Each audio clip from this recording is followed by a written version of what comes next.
కాకినాడ, అనకాపల్లి, పార్వతీపురం జిల్లాలో నిన్న అత్యధికంగా వర్షపాతం నమోదైంది 70 మిల్లీమీటర్ల వరకు కూడా.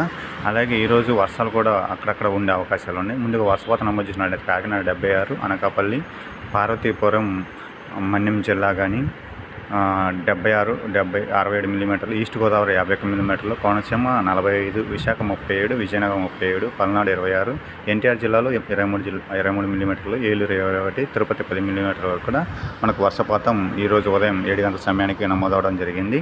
కానీ ప్రస్తుతం మనకు ఎక్కువగా ఈ వర్షపాతం నమోదవుతుంది కూడా ఎక్కువగా కాకినాడ, అనకాపల్లి పరిసర ప్రాంతాల్లో. ఈరోజు కాస్త రాయలసీమ జిల్లాలో కూడా వర్షాలు పడేందుకు అవకాశం ఎక్కువగా ఉంది.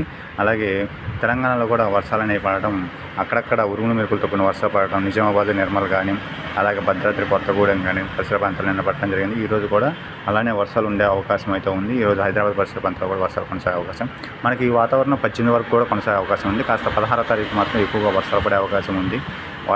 టెంపరేచర్ కూడా డౌన్ అయ్యే అవకాశాలు అయితే కనిపిస్తుంది. ఈ మ్యాప్లో చూపించిన విధంగా ఈరోజు సముద్ర తీరం వెంబడి కాస్త వర్షాలు ఎక్కువగా ఉండే అవకాశం, అలాగే కర్ణాటక, మహారాష్ట్రలో కూడా వర్షాలు ఎక్కువగా ఉండే అవకాశం, ముంబైలో రేపటి నుంచి మోస్తరు నుంచి భారీ వర్షాలు కొనసాగే అవకాశం, దాదాపు 10 రోజుల వరకు కూడా ముంబైలో పరిసర ప్రాంతాల్లో వర్షాలు కొనసాగే అవకాశాలు అయితే మనకు కనిపిస్తున్నాయి.